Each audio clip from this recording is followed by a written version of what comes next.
it here, edit it up, and see how I like this font. I'm sorry if I'm kind of like choppy with my reading. I'm reading in the dark right now with the book light, so yeah.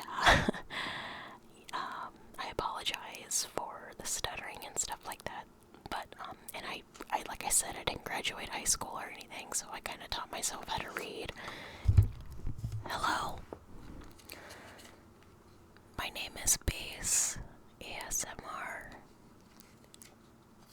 and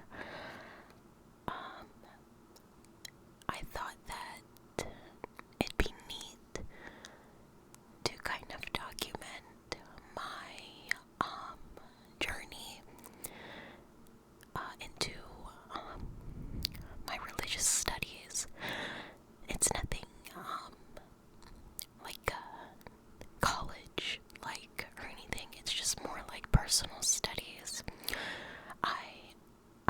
I'm 25 years old, and I dropped out of school when I was about 15, and I started studying Salafi Islam. Now, I don't recommend anybody drop out of school to study religion, but I was going through a lot of mental health issues, like schizophrenia and bipolar disorder, and religion kept me extremely grounded during that time. So, yeah. But, before I get into reading any Arabic, I'm gonna read this book called Islam in Africa Throughout History, and it was written by Sheikh Muhammad Aman al-Jami. So, but before we begin, I want to read a dua for the Prophet Muhammad sallallahu alaihi wasallam. I think a lot of Muslims know this dua. I'm only saying it to memorize it because I just started praying again. So, I like to say it throughout the day just so I can memorize it during Salat. At-tahiyatu lillahi was-salawatu wat-tayyibatu. Assalamu alayka ayyuhan nabiyyu wa rahmatullahi wa barakatuhu. Assalamu alayna wa ala ibadillahi as-salihin. Ashhadu an la ilaha illallah wa ashhadu anna Muhammadan abduhu wa rasuluhu.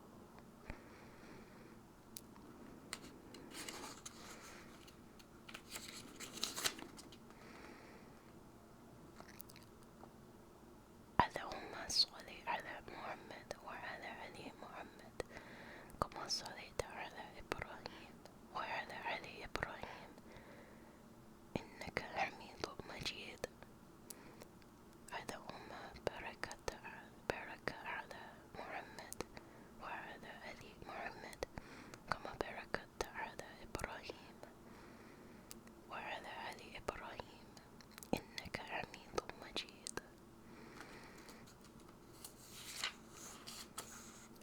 For the people who don't know, I'll translate it. This is basically a supplication that we say while we're praying, and it means all greetings of humility. The first one means all greetings of humility are for Allah, and all prayers and goodness. Peace be upon you, O Prophet, and the mercy of Allah and His blessings. Peace be upon us and upon the righteous slaves of Allah. I bear witness that there is none worthy of worship but Allah, and I bear witness that Muhammad is his slave and messenger. And the second one is, O Allah, bestow your favor on Muhammad and on the family of Muhammad, as you have bestowed your favor on Ibrahim and the family of Ibrahim. You are praiseworthy, most glorious. O Allah, bless Muhammad and the family of Muhammad as you have blessed Ibrahim and the family of Ibrahim. You are praiseworthy, most glorious. Ibrahim is Abraham in other monotheistic religions. So, let's get into this book. We're only going to read a little bit at a time. I really don't know how long I'm going to make these videos. I'll see how the views do. I'm not expecting to get, thousands of views. These videos really are just for myself. I actually kind of like my voice, so I'm gonna fall asleep to my own videos. I really like ASMR, and I want to listen to a specific kind of ASMR, so I'm gonna make that. But let's get into the book. It starts out on page 7. This is the translator's introduction. Bismillahirrahmanirrahim. All praises belong to Allah, the Lord of all that exists. May Allah exalt the rank of the final messenger sent to mankind, Muhammad bin Abdullah sallallahu alayhi wasallam. Brought to us by the Ethiopian scholar Sheikh Muhammad Amin al-Jami. Islam in Africa throughout history chronicles 3 significant phases of Islam in Africa which helped shape the world. This classic manuscript begins with the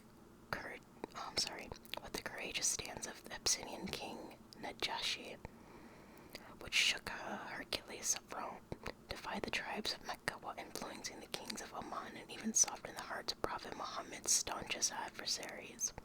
The second part of the book recounts 2 waves of Da'wah in Africa, the Arab merchants and the Sufis, both of which left a lasting imprint upon the continent.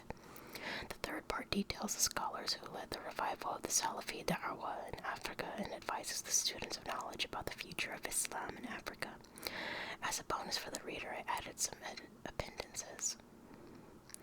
From slave to king, and Najashi's rise to the throne, and Najashi, the first king to accept Islam, the Prophet's letter to Najashi. So,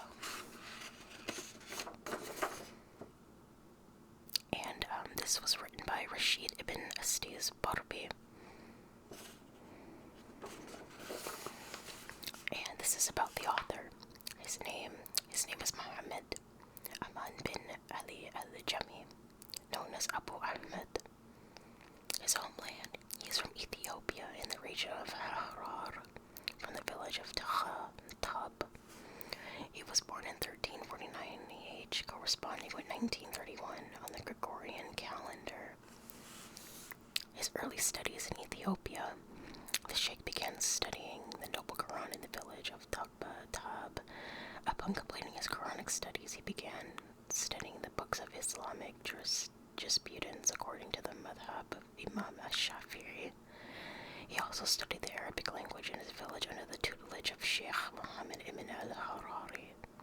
He then left his village, as was the custom of the residents of that area, moved to another village.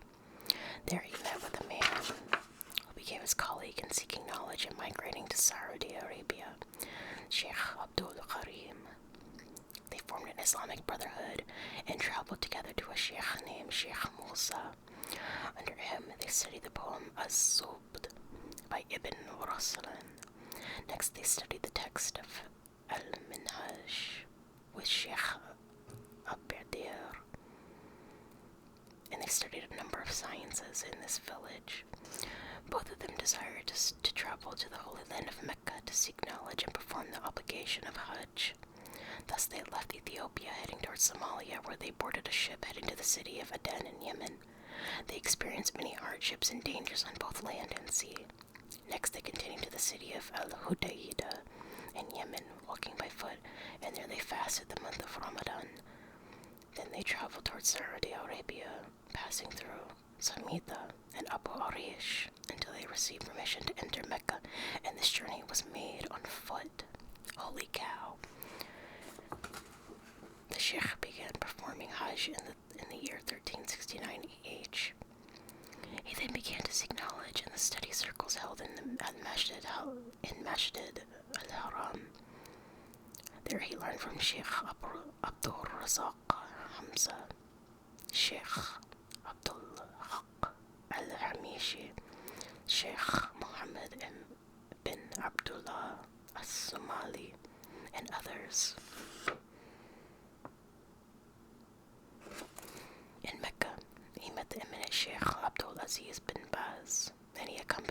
travels to Riyadh the year that the educational institution opened. This was in the early 1370s AH. He likewise clung to the circles of knowledge that took place in the Saudi capital.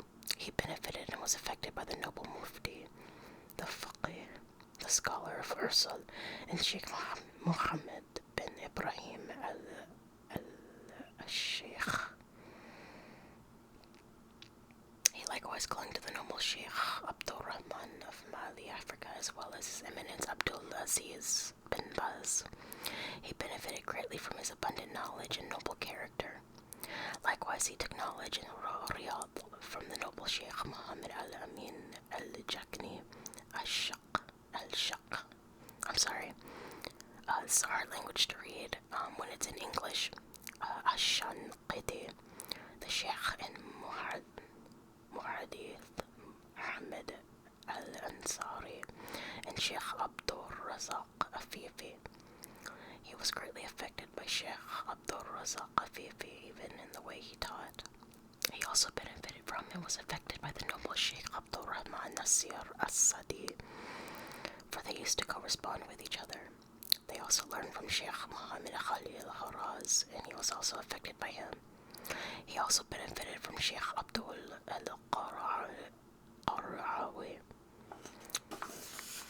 His educational credentials: he attained his doctorate from the college Dar al-Ulum in Cairo, Egypt.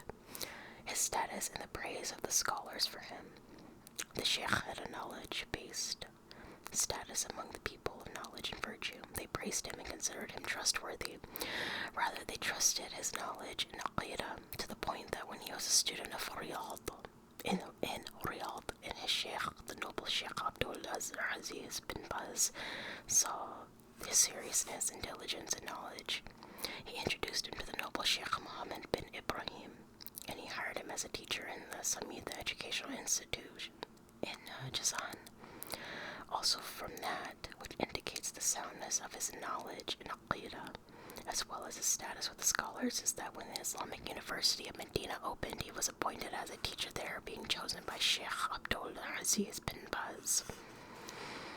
That which the trustworthy have written in commendation of our Sheikh Muhammad ibn al-Jami, and the written mandate of the noble Mufti of the Kingdom of Saudi Arabia. He said concerning Sheikh Muhammad Aman, he is known by me to have knowledge and virtue as well as excellence in Aqidah. He also has efforts in calling to Allah subhanahu wa ta'ala, the glorified, in warning against innovations and superstitions.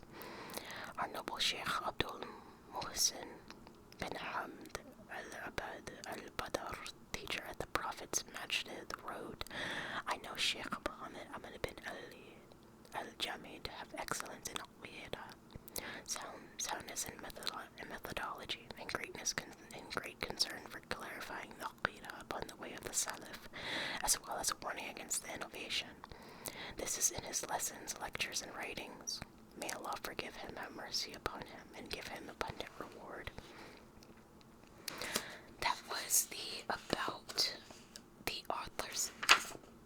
I'm gonna cut it here, edit it up, and see how I like this font. I'm sorry if I'm kind of like choppy with my reading. I'm reading in the dark right now with the book light, so yeah.